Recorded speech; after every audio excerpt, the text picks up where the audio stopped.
Okay, today is another infusion day. This is August's infusion. Praying that it goes much better than the last two have gone without all these horrible side effects and crazy blood pressure swings. I wanted to say something else too that happened for us this month. My husband's company, I think I told you before, shut their doors. And he started last week with a new, well, actually Monday. Yes, today's Thursday. So he started Monday with a new company that bought out the old one, which meant a new insurance. Now, for anyone who has a chronic illness and depends on their health insurance, a changeover in insurances is scary. It can be very frustrating. And the person who works in the HR department who coordinates the benefits for that company can make or break you as you're trying to deal with this transition. Now, the people who my husband is working for now, I don't want to say the name of the company because that's our private business, but the lady in the HR department, her name is Tiffany, was the most caring and on the ball benefits coordinator I have ever worked with. And my degree and my work experience is in medical administration or medical office management. And this lady went above and beyond to make sure that everything went through within 24 hours of us filling out the paperwork. She had everything ready to go. We had our insurance cards in hand in 48 hours. I did have to delay my infusion for 2 days. It was supposed to be Tuesday. Today's Thursday, but 2 days is no big deal. But that's not a typical experience. So I just wanted to say, if you work in human resources, if you are a benefits coordinator, if you work on the insurance end for any company, keep in mind that those of us with chronic illnesses who are desperately dependent on the insurance being in effect quickly will be stressed, we will be frightened, and we may call you 42.7 times in one day to make sure everything has gone through. Be patient with people like that. This lady, Tiffany, was very non-typical for what I have experienced in the few times that my husband's insurance has changed. And I really am very appreciative and thankful for the way she handled everything, how professional she was, how nice and responsive she was. Everything went smoothly. Everything was approved. It was a good experience, and that's not been the case several times. So if you work in HR, keep in mind that people are nervous. Be compassionate. Okay, so we're on our way to the infusion today. Well, I say we, but it's me by myself again. Praying that it's a better experience. And I'm not blaming my nurses. I'm not blaming my doctor.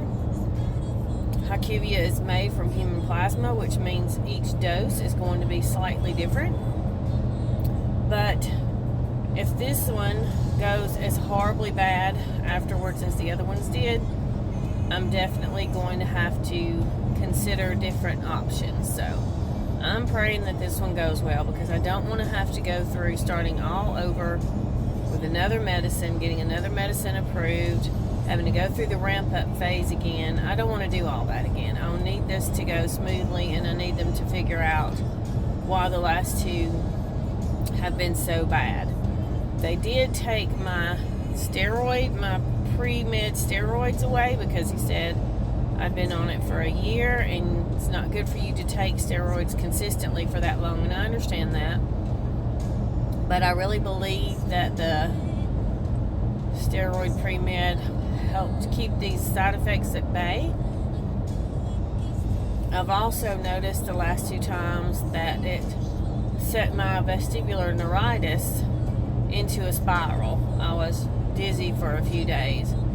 I have found a different set of therapy exercises for the vestibular neuritis on YouTube that have seemed to help a little bit.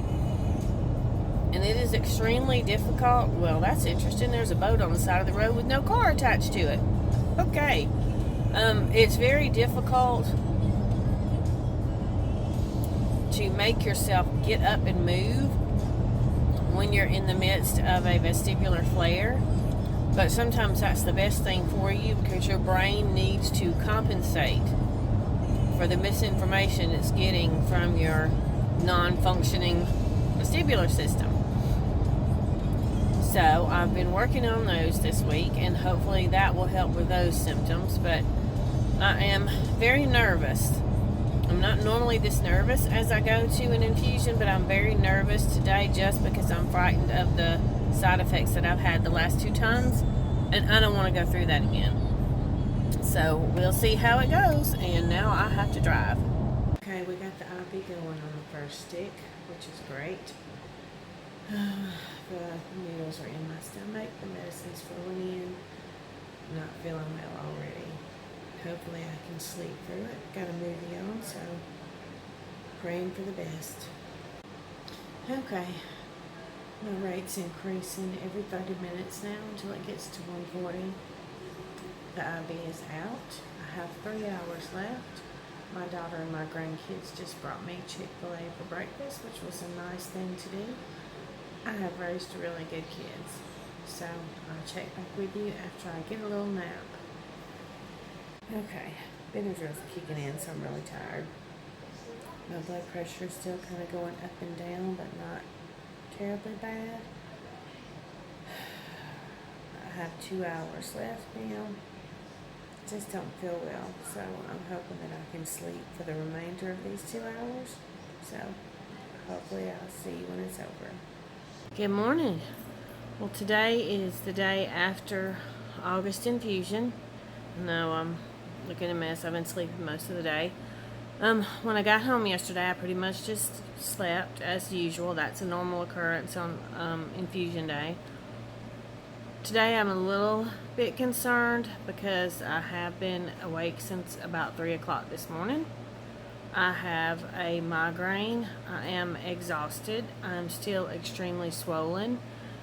And while some of these things are normal for the day after the infusion, the intensity of the migraine is concerning. I still am not understanding what's happening here. I'm going to try. Normally Friday is my day to deep clean my house, so I should be cleaning. I should have been able to meet my cousin for lunch today, which I've been looking forward to for about 2 weeks, but I couldn't do that either. So I think I'm just going to spend the rest of the day napping off and on, doing as little as possible, trying to find something that I can throw in the crock pot to feed my husband for dinner this evening, and expending as little energy as I can to see if I can have a better day tomorrow and Sunday. So we'll see how it goes from here. Have a good weekend.